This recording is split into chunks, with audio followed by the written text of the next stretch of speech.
What's going on, everybody? Thanks for tuning in as we continue to talk free agency around the NFL.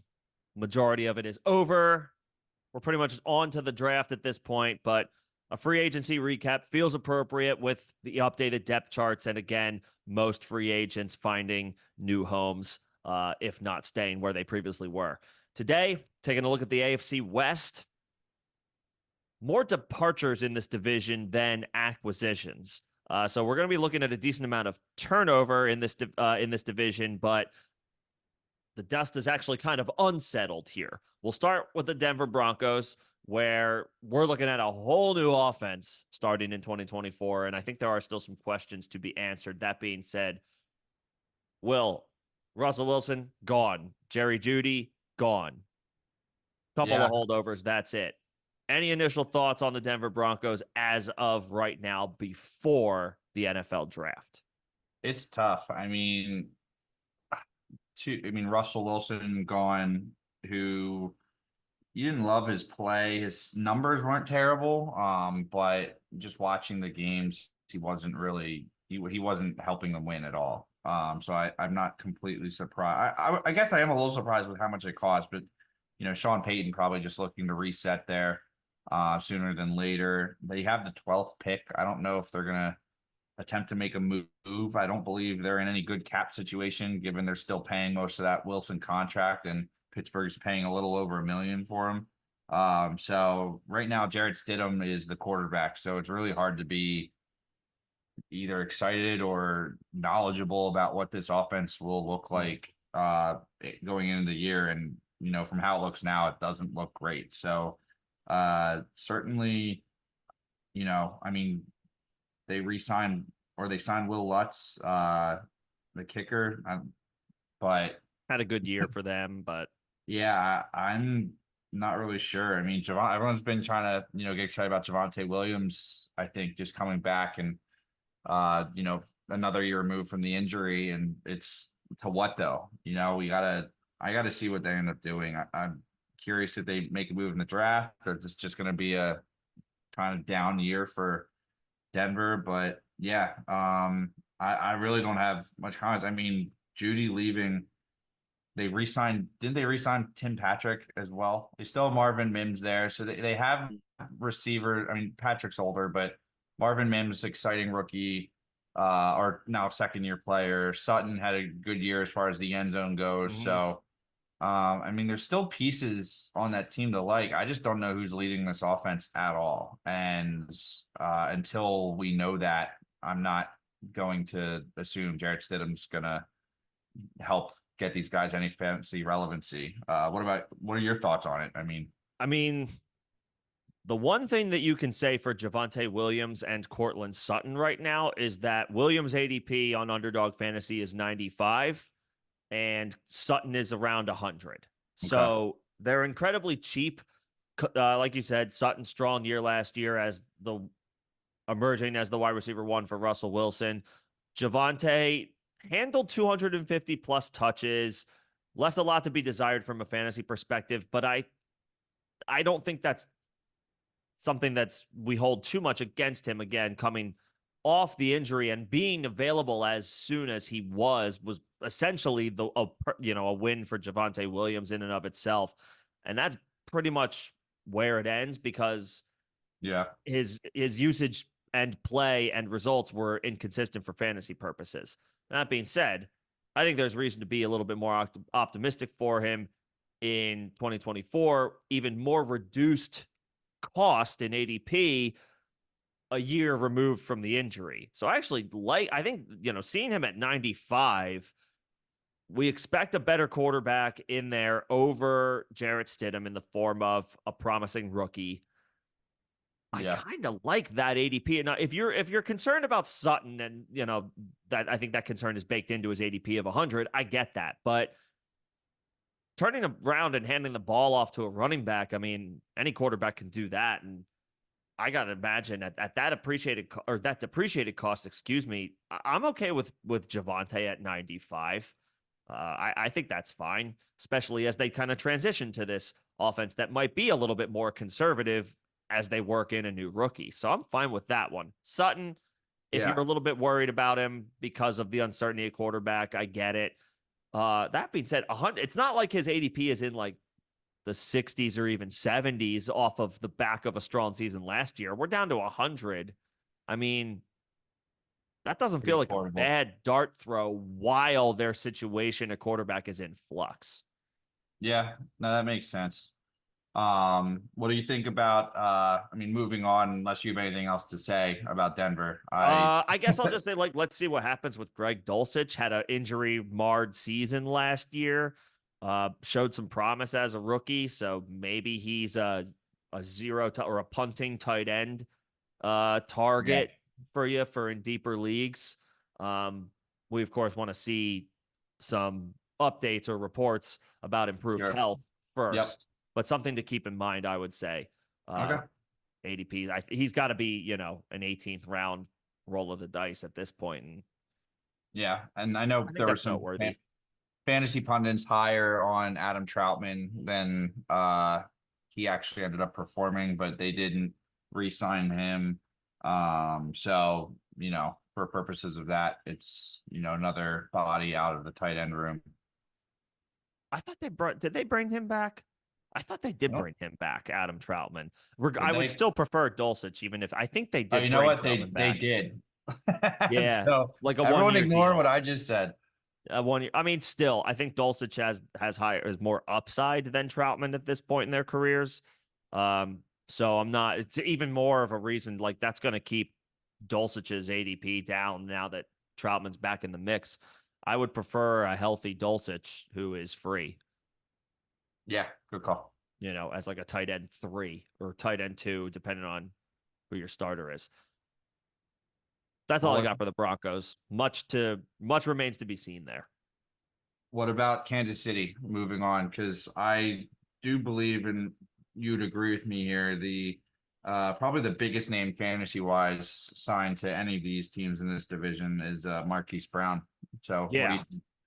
I mean, Kansas City has had a hole in their receiving core since they traded Tyreek Hill. It hasn't mattered as far as how they've ended their Winning seasons Super the past Bowls? couple of years. They've, the Super Bowls are, make that trade look incredible for Kansas City. Nevertheless, uh, there's been a lack of production at wide receiver over the past couple of years, and we've seen that kind of come to a head as far as frustration for Patrick Mahomes on a game-to-game basis over the course of the season.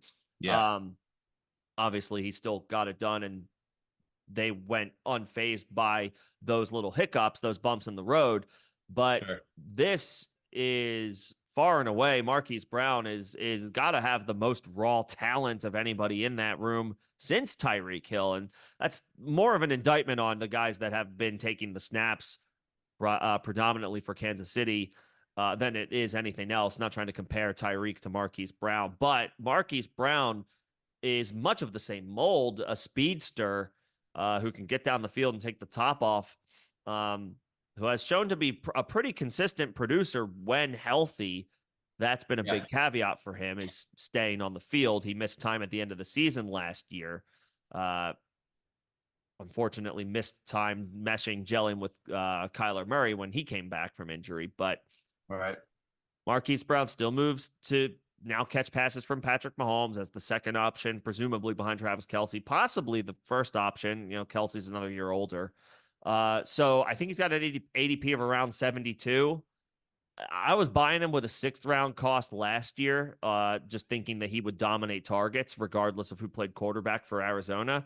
Now Yeah. he's around cheaper catching passes from Patrick Mahomes. I'll take that. How I'll does take this that.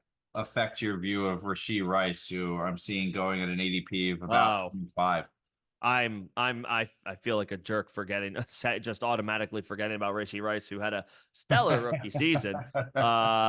Yeah, no, Rice will run ahead of Marquise Brown. Okay. Excuse me.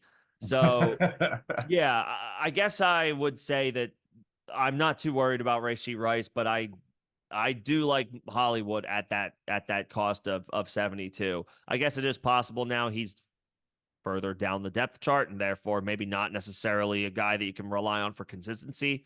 may have to hit big plays to come through. Yeah. But he's in the offense for that to happen for him.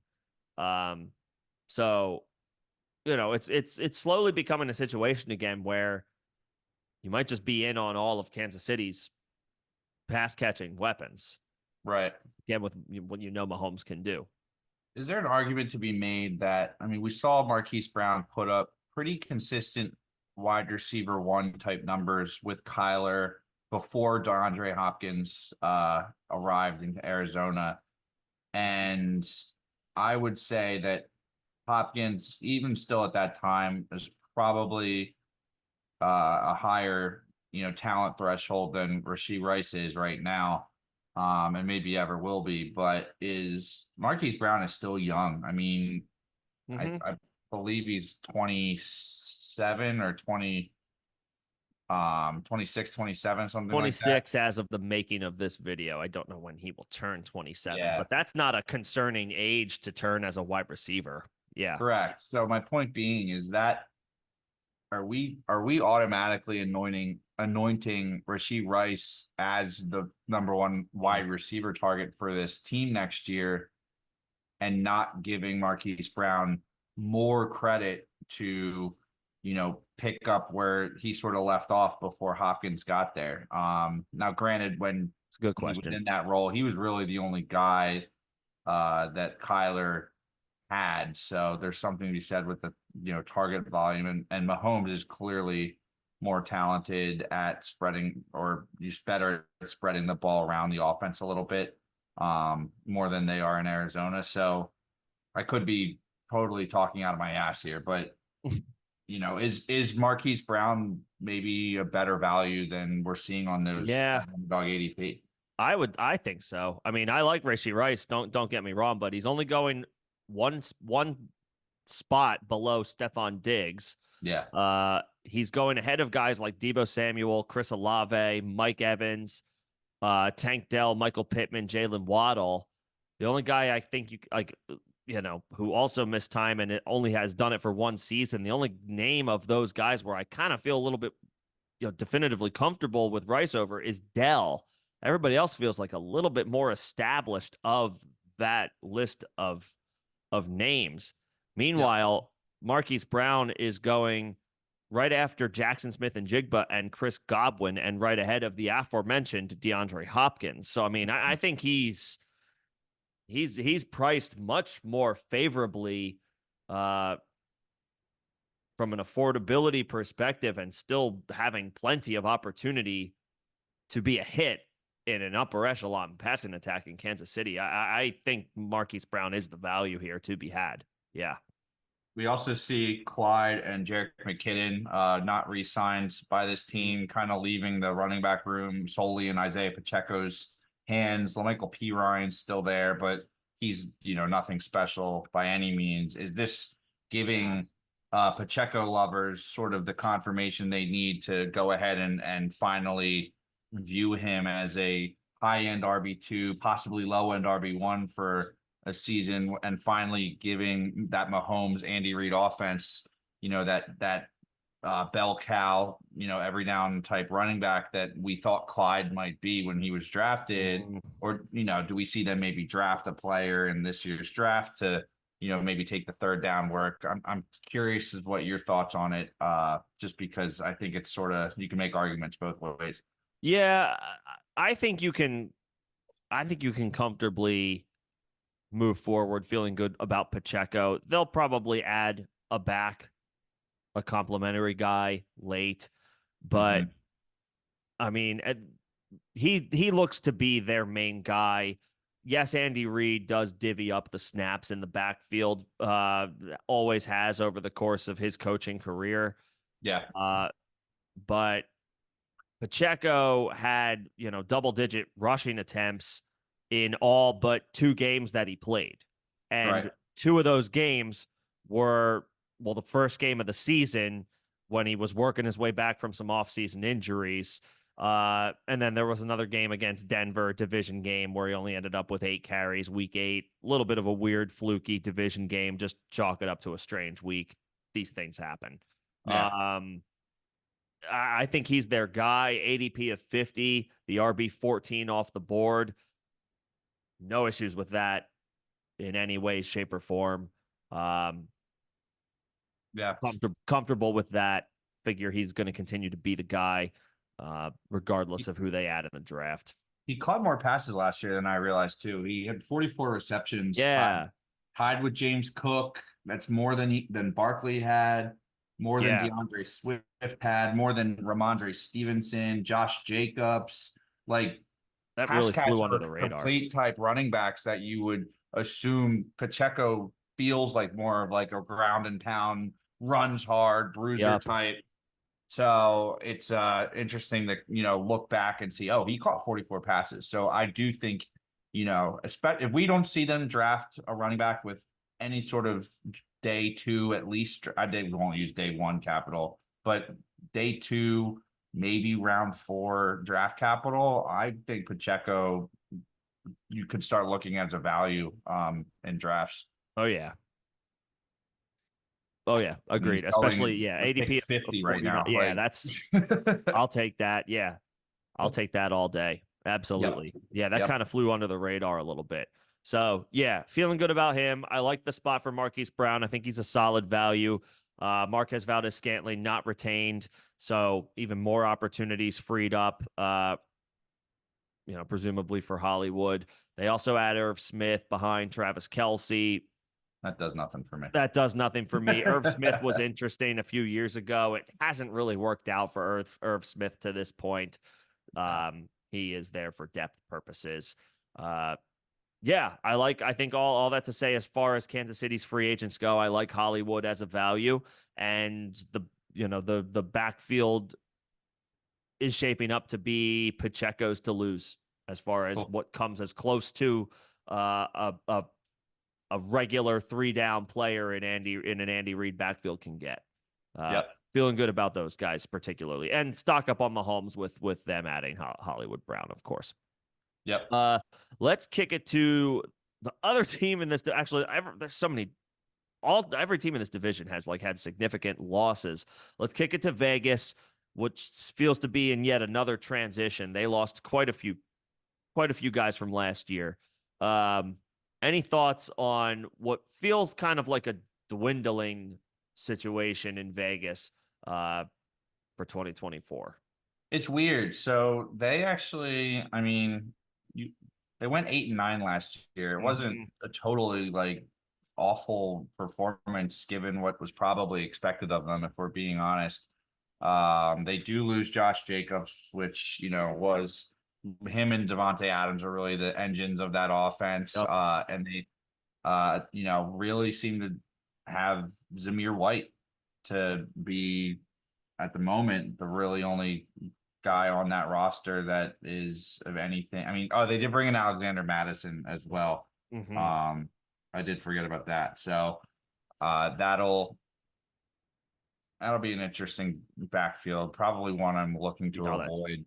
Jake's out, I guess. Yeah, Gardner Minshew comes in. I imagine he'll be the starter if they don't draft anyone. But is there any potential in your eyes that they see if Aiden O'Connell can take a step forward after some up and down play last year? I mean, they could. They're not necessarily in a position to get one of the top guys. Right. So they could see if they want to continue to give him some opportunities. Antonio Pierce, the Raiders head coach, has gone on record saying he's at least earned the right to compete for the role. Yeah. And Minshew is a solid player in this league, but I think it's fair to say he's viewed more as a high profile backup, great option to have behind a good starter. Right. Not necessarily a bona fide starter going into week one. So both of these guys are going to have the chance to take hold of the job.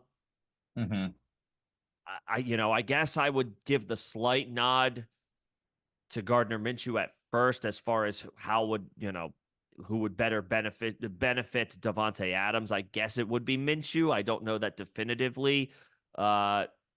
Feels like there's some uncertainty about what the Raiders are going to do and have at quarterback going into the going into the season, but I gotta think if the right opportunity strikes for the Raiders, they'll take it and give themselves as many options at quarterback to work with to figure out what they want to do for, let's call a spade, probably beyond 2024 and 2025 and so on and so on.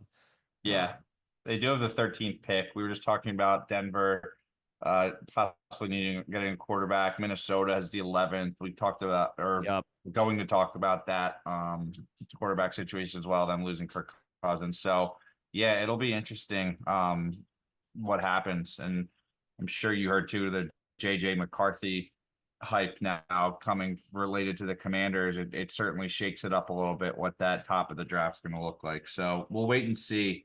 Harrison Bryant signs there. They lose Austin Hooper to free agency. They're just a backup role to Michael Mayer. So not really any implication to me in that regard. Anything else on the Raiders you wanted to go over? Mayer's got an ADP of about 159. I don't know about that. I guess, I mean, it's not very high. He's going to have a lot of opportunities for targets, presumably.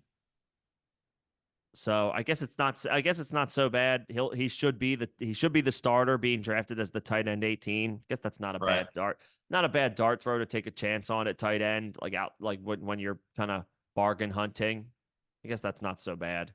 Yeah, I just like guys that are, I mean, they're a little before him, but like Luke Musgrave, I'd way rather have 11 picks earlier. Obviously, he's going earlier, but I mean, there's just some. I don't even know if I'm looking at like there's just so many. We were talking about it earlier. The tight end landscape is kind of shifting a little bit, where there's becoming more available tight ends, and I would just rather take shots on other guys. So I don't think Michael Mayer's going to be on any teams I own Guys in unless he better breaks out. situations. Yeah. Yeah. Yeah. Um, Makes sense. Not a lot going on here. More losses to talk about and what the backfield ultimately looks like and who's throwing the football. Yep. Which is a theme we seem to be The hitting. AFC West has got a lot of new faces in new places for Speaking of 2024. new backfields, the Chargers go ahead and have a lot of losses, probably the most as far as fantasy relevant players of any Yeah. team in the league this year. Losing Keenan Allen, trading Keenan Allen, having to cut Mike Williams because of cap implications, Austin Eckler to free agency. We see Gerald Everett go as well. What do you think about those losses and what they brought in LA? Yeah, so I'll start with what we I guess kind of do know, which is Gus Edwards is at the top of that depth chart through the contract that he signed. Was it 6 million over 2 years, I believe. The GM Joe Hortitz called him the bell cow. There are times where you can read into things over the course of the offseason more than others. I'm not so sure that I read into Gus Edwards' bell cow. I like Gus Edwards. He's a rock solid player, has been over the course of his career. I don't know that you designate a Gus Edwards as a bell cow. I got to think that they're looking to add some pieces in this draft, especially because they've lost so much on offense. But then, the other side of that coin is the Chargers have so many needs that they may not be able to address running back until way later in the draft and or looking at the UDFA options available to them.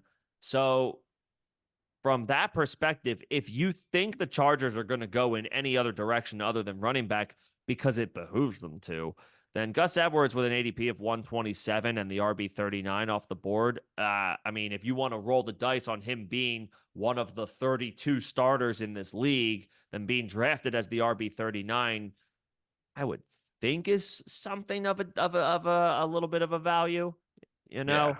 So I guess I like Gus with an ADP of 127. Now Keenan Allen, Mike Williams, both gone. The stalwarts for the Chargers passing attack, we're down to Joshua Palmer and Quentin Johnston. I don't know that they go into the season with those guys as their starters. If they do, I mean, I'm not feeling the passing attack.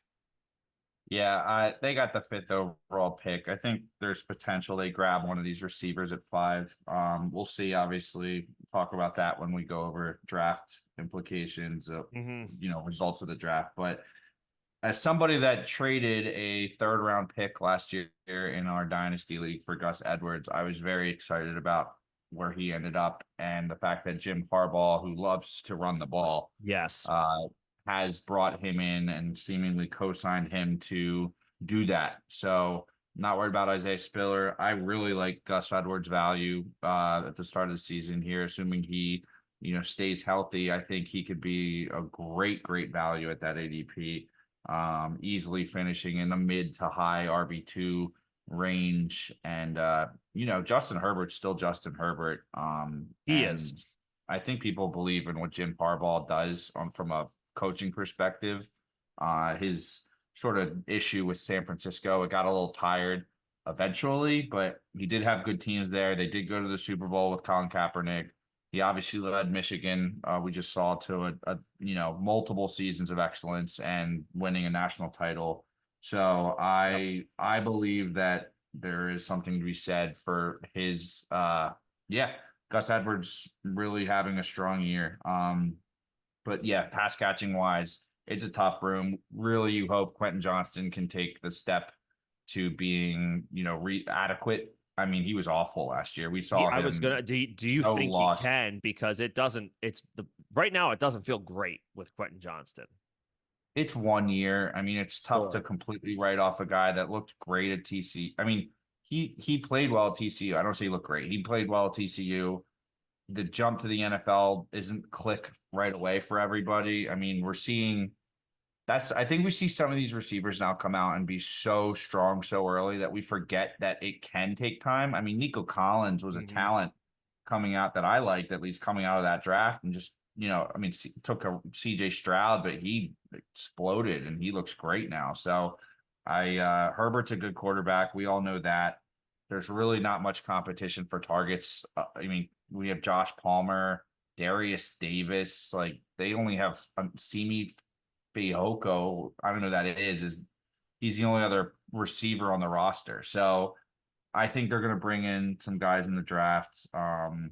But yeah, where's Johnson's ADP right now? Uh, Johnston is currently being drafted about 140, ADP of 140. The wide receiver 63 off the board. I'll tell you what, if they if they don't draft I mean, if they don't draft a receiver in the top 2 rounds, I'll be shocked. Um, if they do, and it's that 1st round guy, I may be looking at whoever that is very highly, as far as even for redraft. And if they wait till the 2nd round, I mean, if Quentin Johnson doesn't move much from ADP, I think that's a great dart throw I mean, the vacated targets you're going to get from the Chargers with just him with all those guys departing is going to be incredible for his opportunity. So it's True. really going to be a matter of him not having another choice. Sure. I guess to that point, I do think this is a fair question for the purpose of free agency, because of the departures. Uh, who Justin Herbert is going to throw the ball to? We've kind of talked about that already. He's got an ADP of 106. He's a QB 12 off the board. Yep. As a result of free agency, you like Harbaugh. Uh, do you like Justin Herbert at all at that reduced cost, or is this situation a little too unsettled right now? It's tough. I mean, we saw I I I watch Harbaugh's offenses and I don't know how it's going to look going into a team like this because he has not had well, we'll see. I mean, like McCarthy, we're talking about JJ McCarthy possibly going 2 overall if the Commanders pull the trigger on this, news that's come out. But uh, we saw them win games where he didn't throw the ball. I mean, they literally ran it every time. And They is didn't is have that to, yeah.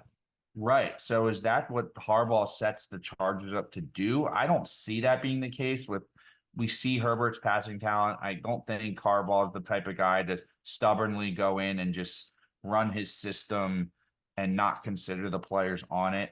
Um, Herbert, did you say quarterback 12? QB 12, ADP of about 106. That's so low. I mean, for It is. where he's gone before, I got to see who they get in the draft, and if there's another player they bring in, if they end up drafting like Neighbors out of LSU, Mhm. I may be very in on Herbert and just rolling the dice that Quentin Johnston figures it out, the light turns on, he gets something going with Will Dissly and Hayden Hurst at tight ends that they brought in this year. So I'd have to see the other guys around that to really know. But I think that Herbert, it's just there's such upside with his talent. We just have to, see what the room looks like, see what What the they do. offense looks like. What they Yeah. do in the draft. Yeah.